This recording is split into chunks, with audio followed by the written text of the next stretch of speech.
You do you. Whatever you want.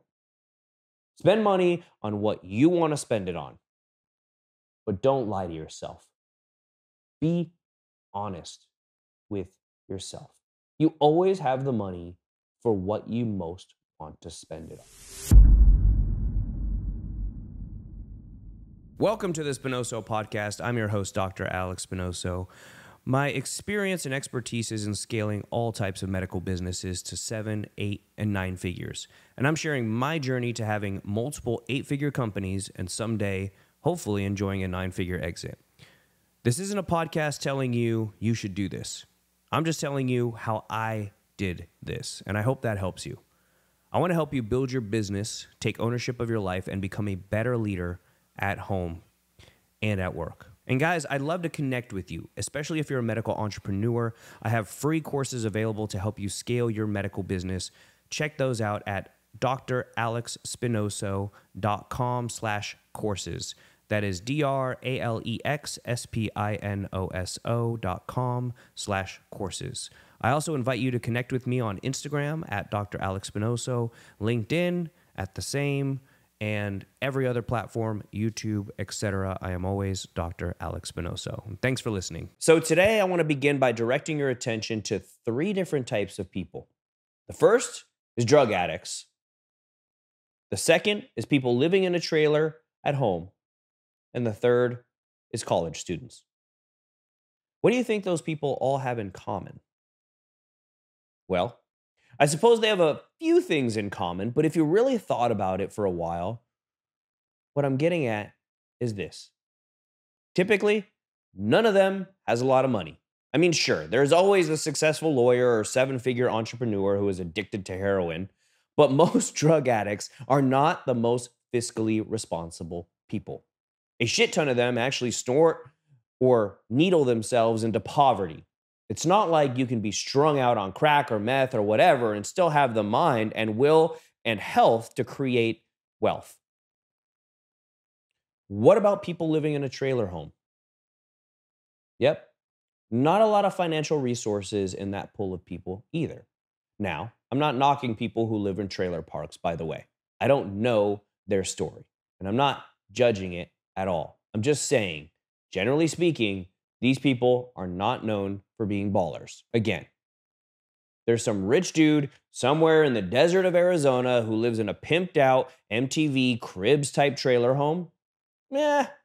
Possibly. Is there some high earning woman who has her glammed up trailer home parked on the beach of Carmel, California? Maybe. But the exceptions don't negate the actual rule. Most people who live in trailer homes are not flush with cash. In fact, the majority are exactly the opposite of that. Then there's the college students. I was there too. Are there wealthy college students? Of course.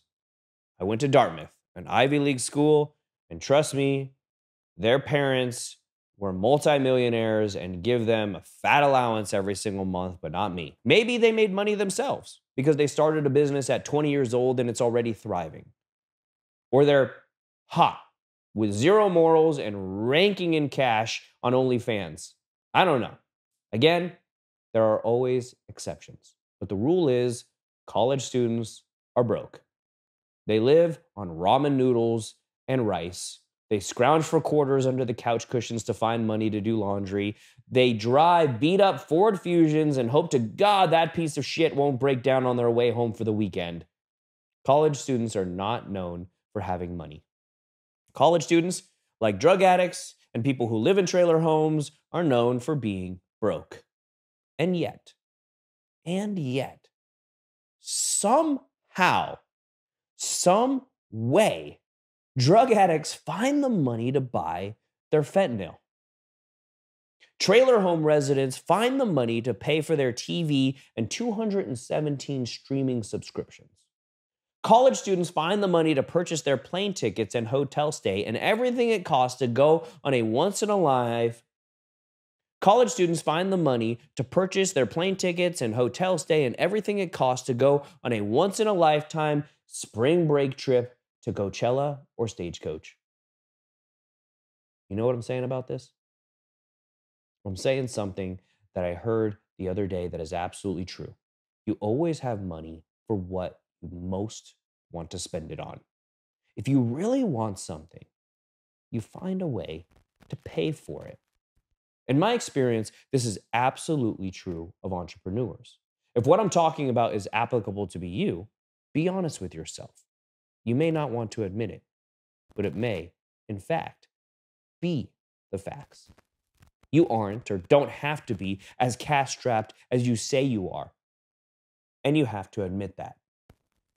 The reason I say this because The reason I say this is because I run into entrepreneurs who are afraid of spending big money to grow their business. They say, I'm afraid to spend $60,000 to bring on a new employee, or I'm afraid to spend $200,000 on an important piece of equipment, or something like that.